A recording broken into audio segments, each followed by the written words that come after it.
अगर कोई चीज है जो आपका विश्वास मजबूत कर सकती है तो वो है भविष्यवाणी। संपूर्ण पुराने नियम में जो घटनाएं घटी हैं वह एक परछाई थी जिन्हें प्रभु यीशु मसीह अपने जीवन में पूरा करते हैं। और आज आप देखने वाले हैं कि इतिहास में जो कुछ महत्वपूर्ण घटनाएं घटी हैं उनका जिक्र यूनाह नबी की किताब में पहले ही कर दिया गया था। और इस वीडियो के अंत में आपको कुछ ऐसे सबूत मिल जाएंगे जिससे कि आपका विश्वास और भी पक्का हो जाएगा कि प्रभु यीशु मसीह वाकई में वादा किया हुआ मसीहा है।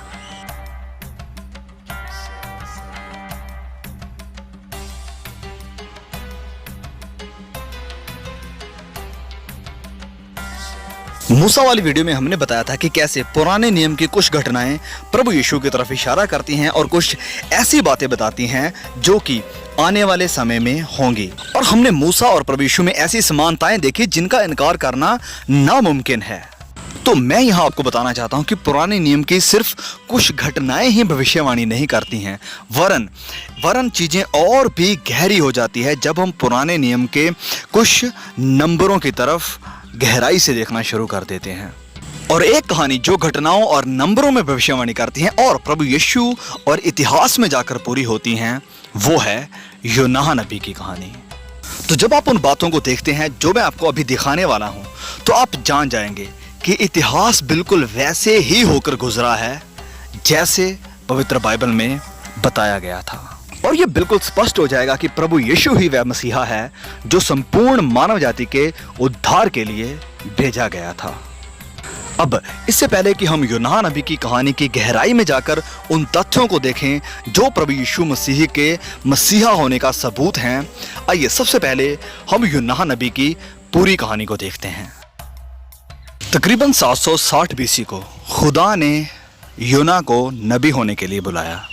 नबी या भविष्यवक्ता एक संदेश पहुंचाने वाला होता है जिसे परमेश्वर चुनता है अपना संदेश लोगों तक पहुंचाने के लिए और भविष्य को दिखाने के लिए। तो कहानी शुरू होती है यूनाह की बुलाहट से कि वह नीनवे के गुनाह और अधर्म से भरे लोगों को परमेश्वर का संदेश बताए।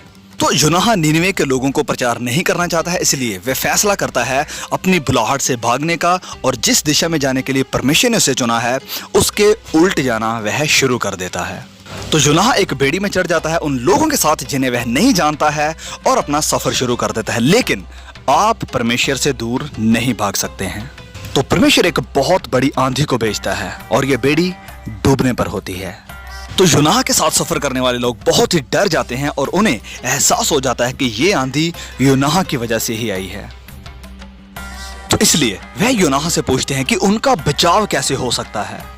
तब यूनाह उनसे कहता है कि अगर वह अपना बलिदान दे और उसे इस बेड़ी से नीचे गिरा दिया जाए तब जाकर आप लोग बचाए जा सकते हैं। तो यूनाह उन लोगों को अनुमति देता है कि वह उसे पानी में नीचे गिरा दे और यूनाह मौत को गले लगाते हुए डूबना शुरू कर देता है। लेकिन फिर भी आप परमेश्वर की इच्छा से नहीं भाग सकते हैं। तो अचानक से परमेश्वर एक बहुत बड़ी मछली को भेजता है जो कि यूनाह को निगल जाती है और यूनाह 3 दिन तक उस मछली के पेट में रहता है। और फिर परमेश्वर की अनुमति से वह मछली यूनाह को एक सूखी धरती पर उगल देती है और अब यूनाह नीनवे को मैसेज देने के लिए तैयार है। तो यूनाह नीनवे शहर के अंदर जाता है और वहां जाकर यह प्रचार करता है कि 40 दिन के बाद ये नीनवे शहर बर्बाद हो जाएगा, नष्ट हो जाएगा। सिर्फ 40 दिन है आपके पास और आपका ये शहर पूरी तरह बर्बाद हो जाएगा। तो अब बस सुनिए मुझे, ध्यान से सुनिए मुझे, क्योंकि जो कुछ भी यहाँ पर लिखा गया है ये सब प्रतीकात्मक है यानी सिंबॉलिक है और खासकर ये नंबर 40। तो यूनाह का प्रचार सिर्फ यही है कि सुनो मुझे, 40 दिन के बाद ये नीनवे शहर बर्बाद हो जाएगा।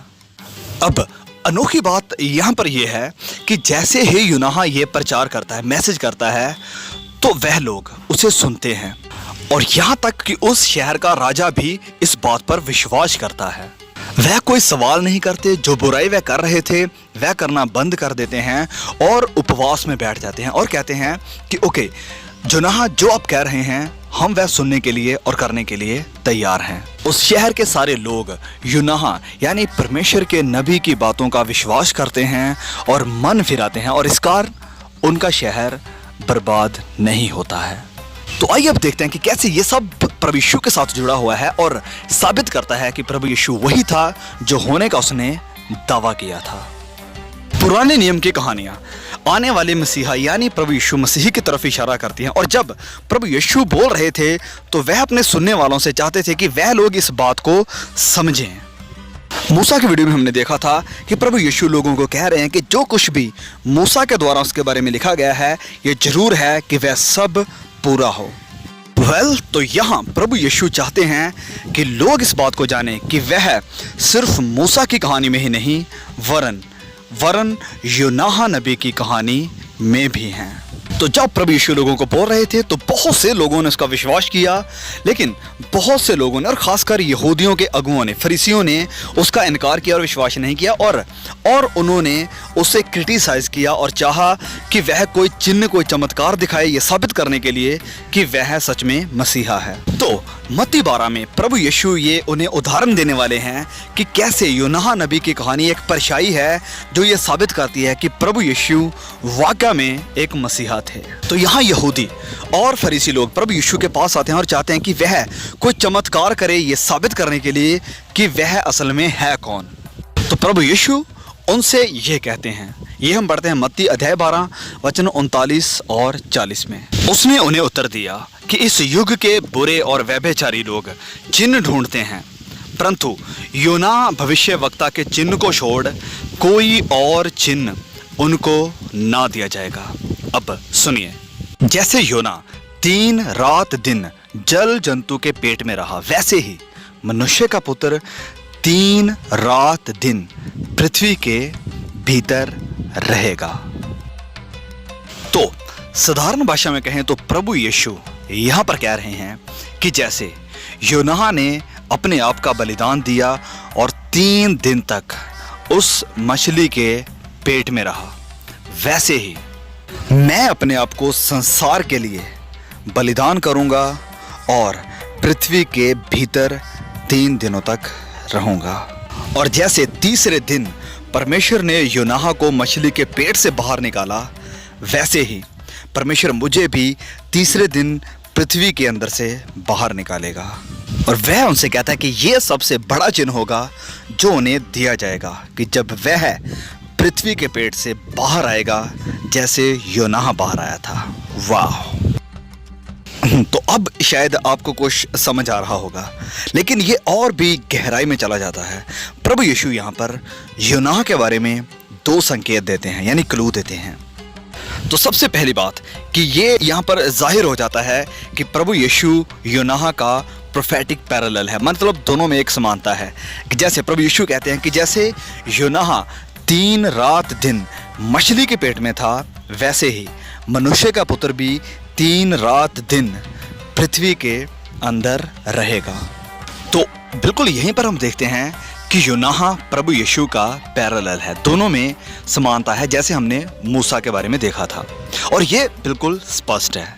और दूसरा क्लू जो प्रभु यीशु यहाँ पर देते हैं वो ये है कि योनाह की कहानी लोगों के लिए एक प्रोफेटिक वार्निंग थी, एक चेतावनी थी, और इस चेतावनी में नंबर्स भी शामिल हैं। और यही एक बहुत इंटरेस्टिंग बात है जिसे हमें समझना है। तो ये वचन जो प्रभु यीशु ने यहाँ बोले हैं, इससे हमें ये पता चलता है कि जब हम योनाह की कहानी को देखते हैं तो हमें सबसे पहले ये देखना चाहिए कि योनाह प्रभु यीशु का पैरेलल है, दोनों में समानता है। और दूसरा ये कि इसमें भविष्य से रिलेटेड कुछ चेतावनियाँ हैं जिसमें नंबर्स भी शामिल हैं। और इस चीज़ को हमने 3 दिन वाली समानता में पहले भी देख लिया है। तो चलिए इसे अब थोड़ा और गहराई में देखते हैं। जब हम योनाह नबी की कहानी को देखते हैं तो हम देख पाएंगे कि प्रभु यीशु इस कहानी में हर जगह शामिल है। तो सबसे पहले याद है कि कैसे योनाह ने अपने आप का बलिदान किया ताकि वह बेड़ी में बैठे हुए बाकी के जो लोग हैं उन्हें बचा सके। ये एक परछाई थी उस बलिदान की जो प्रभु यीशु इस पूरे संसार के लिए करने वाले थे, और उसके बाद पृथ्वी के अंदर 3 दिन तक रहेंगे, जैसे योनाह 3 दिन के लिए मछली के पेट में था। ये बिल्कुल स्पष्ट है। अब ध्यान दीजिए योना अध्याय 1 वचन 14 में क्या लिखा है। जब वह लोग यूनाह को समुद्र में फेंकने वाले थे तो उससे पहले वह खुदा के आगे क्या दुआ करते हैं। वह कहते हैं, हे यहोवा, हम विनती करते हैं कि इस पुरुष के प्राण की संति हमारा नाश ना हो और ना हमें निर्दोष की हत्या का दोषी ठहरा, क्योंकि हे यहोवा जो कुछ तेरी इच्छा थी वही तूने किया है। तो ऐसा लग रहा है ना जैसे ये कहीं पहले सुना है, क्योंकि जैसे यूनाह को मारने से पहले उन लोगों ने खुदा से माफ़ी मांगी, ऐसे ही प्रभु यीशु ने अपने मारने वालों के लिए खुदा से माफ़ी मांगी कि उन्हें माफ़ कर, क्योंकि वह एक निर्दोष को यानी मुझे मार रहे हैं।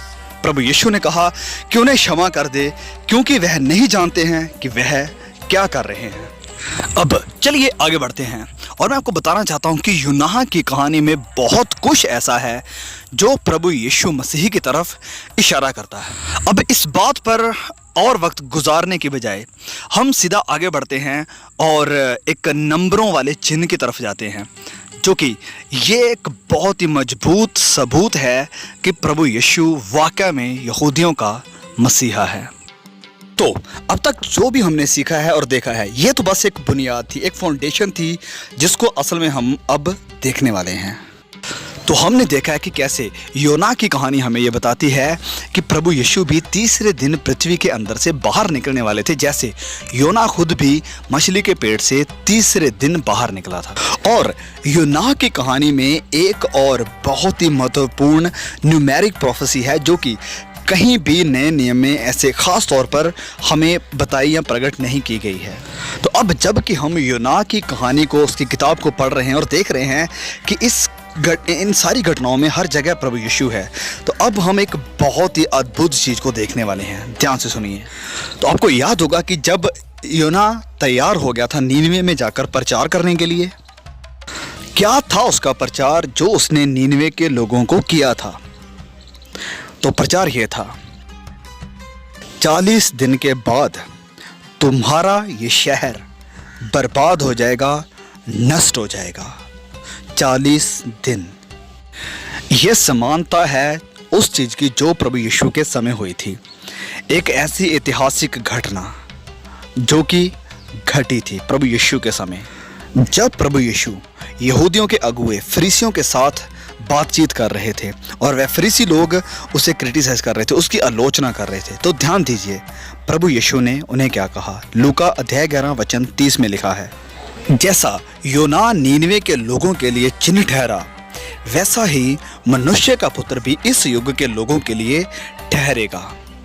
ओके, तो प्रभु यीशु यहाँ पर तुलना कर रहे हैं कि कैसे योना नीनवे के लोगों के लिए भेजा गया था और मनुष्य का पुत्र आप लोगों के लिए भेजा गया है।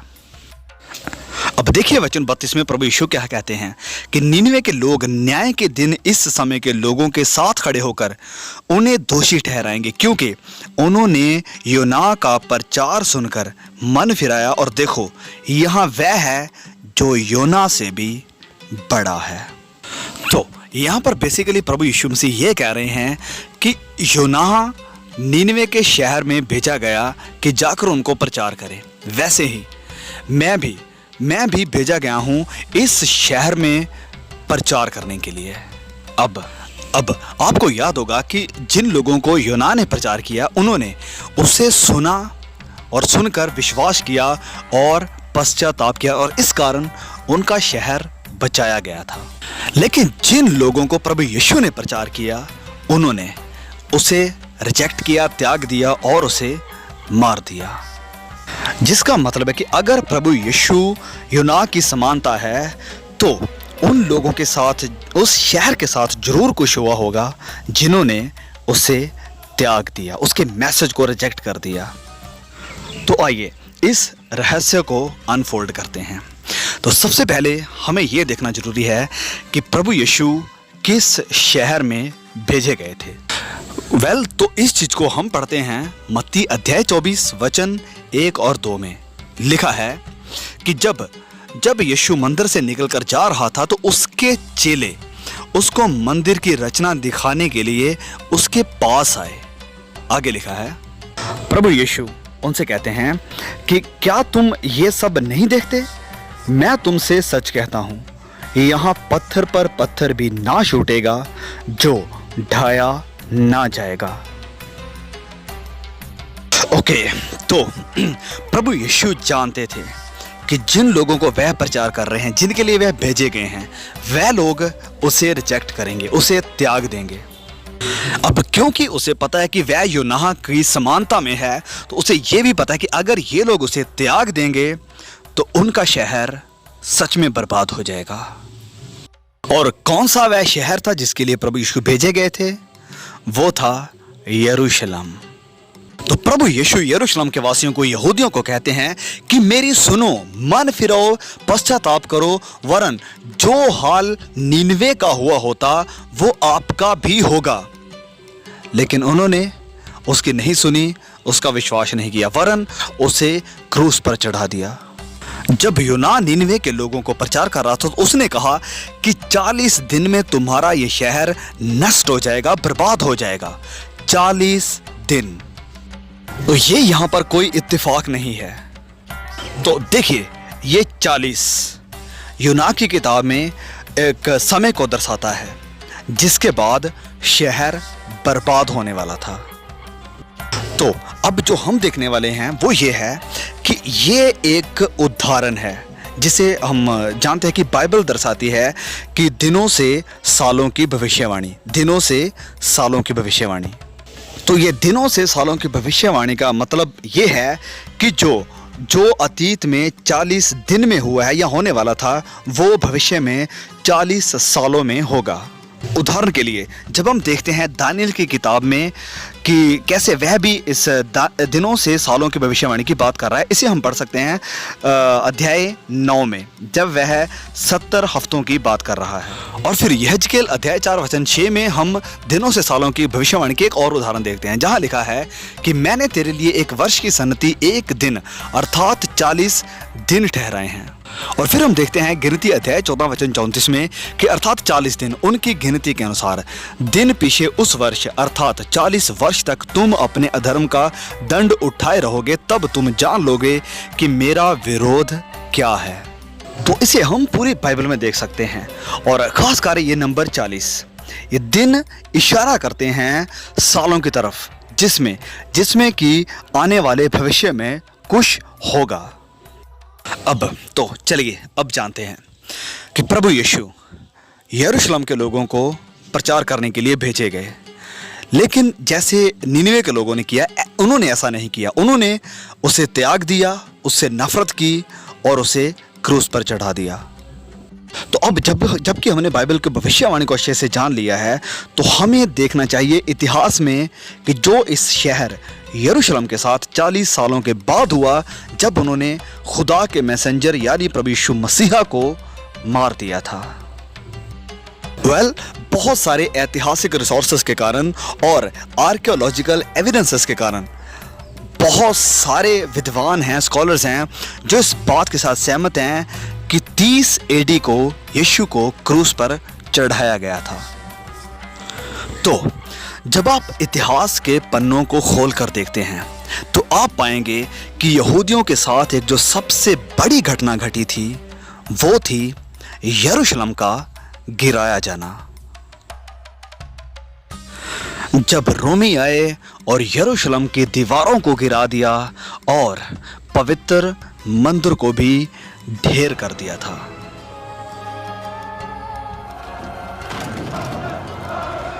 और ये एक ऐतिहासिक सच्चाई है, तथ्य है कि जिस साल यरूशलेम ढाया गया था, इसका शहर बर्बाद हो गया था, वो समय था 70 एडी। तो मेरे प्रियो, यह सचमुच अद्भुत है, अनोखा है, क्योंकि यह यहां पर एक ऐतिहासिक प्रमाण है कि 40 साल प्रभु यीशु के 30 एडी को सलीब पर चढ़ाए जाने के 40 साल के बाद 70 एडी को, यानी 40 साल के बाद यरूशलेम शहर बर्बाद हो गया था, नाश हो गया था। अभी जो आपने सुना और सीखा है, एक ऐसी चीज है जिसे हर किसी को सुनना चाहिए, हर एक को सुनना चाहिए, खासकर उनको जो विश्वास नहीं करते हैं, क्योंकि अगर आप इसे समझ जाते हैं तो ये सच में आंखें खोल देने वाला है। क्योंकि यह साबित करता है कि प्रभु यीशु वही था जो होने का उसने दावा किया था, मसीहा, द सन ऑफ गॉड। तो यूना की किताब हमें बताती है कि सबसे पहली बात कि खुदा का भेजा हुआ तीसरे दिन कब्र से या पृथ्वी के अंदर से बाहर आएगा, और अगर वह शहर उस मैसेंजर को नहीं सुनते हैं, उसे त्याग देते हैं, तो उनका शहर बर्बाद हो जाएगा 40 के बाद। और इतिहास हमें यह बताता है कि यरूशलेम 70 एडी को नाश हो गया था, प्रभु यीशु के सलीब चढ़ाए जाने के पूरे 40 सालों के बाद। यूना को भेजा गया था निनवे को कि वह निनवे के लोगों में जाए, उन्हें प्रचार करे, उन्हें चेतावनी दे कि वह मन फिराएं, नहीं तो 40 दिन के बाद उनका शहर बर्बाद हो जाएगा, नष्ट हो जाएगा। उन्होंने उसकी बात को माना और सुना और पश्चाताप किया, और उनके इस रिएक्शन को देखकर खुदा ने उन्हें माफ़ किया और उनका शहर नाश नहीं हुआ। बिल्कुल ऐसे ही प्रभु यीशु को यरूशलेम में भेजा गया कि लोग पश्चाताप करें, उसकी सुने, लेकिन उन्होंने उसकी नहीं सुनी, वरन उसका मजाक उड़ाया और उसे क्रूस पर चढ़ा दिया, खुदा के भेजे हुए को मार दिया। और जैसे भविष्यवाणी में पहले बताया गया था, 40 सालों के बाद यरूशलेम शहर बर्बाद हो गया, और इतिहास गवाह है इस बात का कि यरूशलेम नाश हो गया। अब मैं आपको कुछ कहना चाहता हूं कि इस चैनल के द्वारा और बहुत से बाकी चैनलों के द्वारा खुदा बहुत से रहस्यों को, गुप्त बातों को जाहिर कर रहा है, जिसे कि आज से पहले के लोग शायद नहीं जान पाए। और ये इसलिए है क्योंकि यीशु के आने से पहले और अंत में जो आने वाला है, वो आने से पहले लोगों के पास किसी तरह का कोई भी बहाना ना हो। और जैसे दानियल नबी ने भविष्यवाणी की थी कि अंत के समय में ज्ञान बढ़ जाएगा, और वह समय अब का समय है। अब अगर आपने इस मैसेज से कुछ सीखा है तो प्लीज इस वीडियो को और भी लोगों के साथ शेयर जरूर करें, ताकि लोग इस सच्चाई को जान सकें। Please share the gospel. May God bless you all.